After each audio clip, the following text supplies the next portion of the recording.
What is going on, YouTube? It's your boy Anthony Spritz, and I'm back with another video.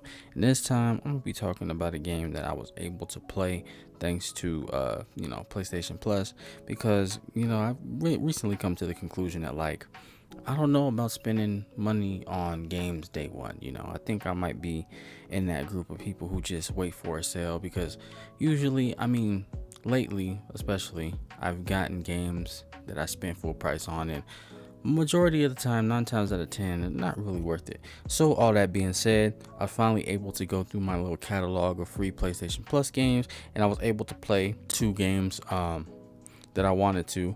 One was because it's straight dog water and I wanted to see how bad it was, and the other one was because it had a lot more potential, a lot more sauce, and I wanted to see just how good it was. So the one game that was bad has been recently given away, and it's Suicide Squad Kill the Justice League. And man, as we know, that game is dog water, and at the time of this recording, they just wrapped up updates and stuff on it, and that game was very it was bad.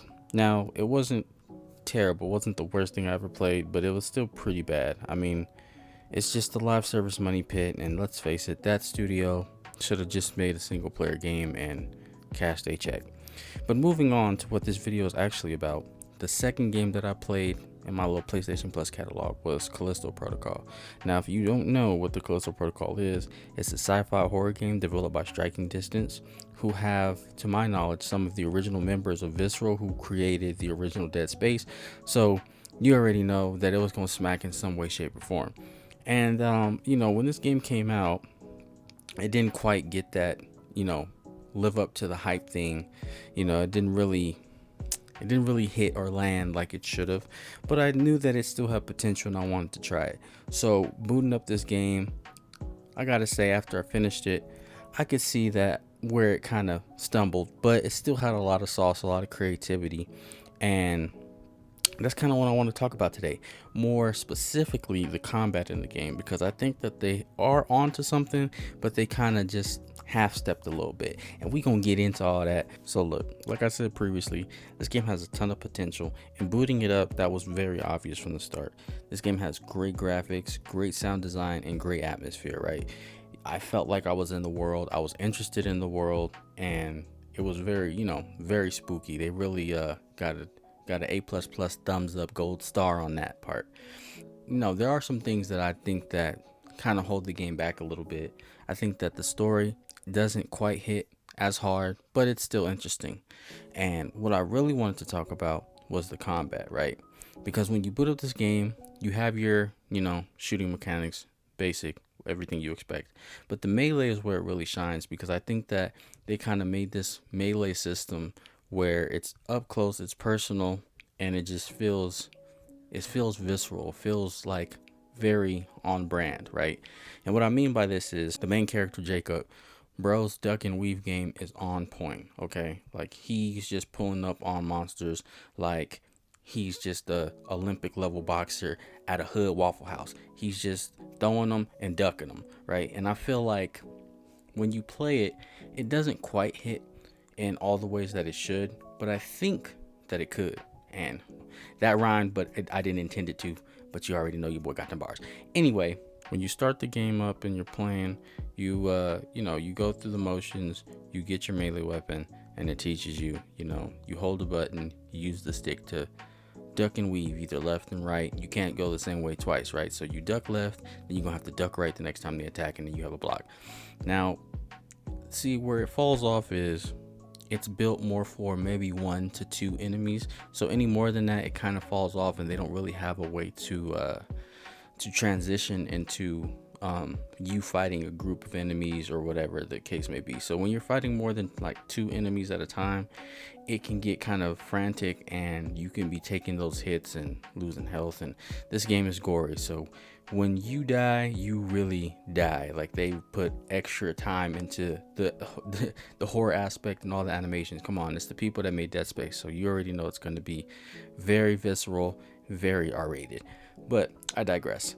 So I think the potential that they could have had is in the combat and the way that it works, because you can weave through enemy combos and stuff, but like I said, if it's more than 2 enemies, you're gonna get washed, or it's gonna be hard for you to navigate. And that sucks when you have stronger enemies, stronger enemy variants in boss battles, because Jacob doesn't move very fast, and you can only do so much with the tools that you got, right? Yeah, you could shoot and stuff like that, but it just doesn't quite hit like I think it should. And I think that the problem, amongst all the other stuff, is that they didn't lean too much into the melee aspects. And what I mean by that is they could have gave bro something to kind of like weave in to fight multiple enemies at once, something like a kick, a push. You have telekinesis like in Dead Space, but in my experience, it didn't really work that well, like even upgraded.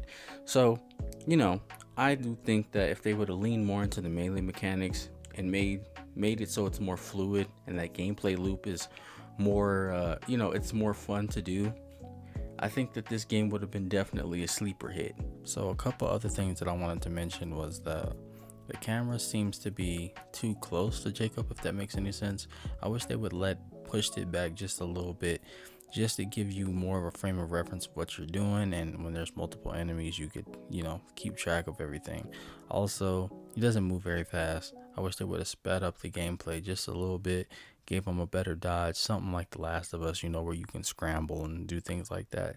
And I feel like they tried to copy Dead Space way too close, especially with the stasis stuff. I wish they would have just give him like a little force push or the force freeze or something to help with the melee combat and things like that.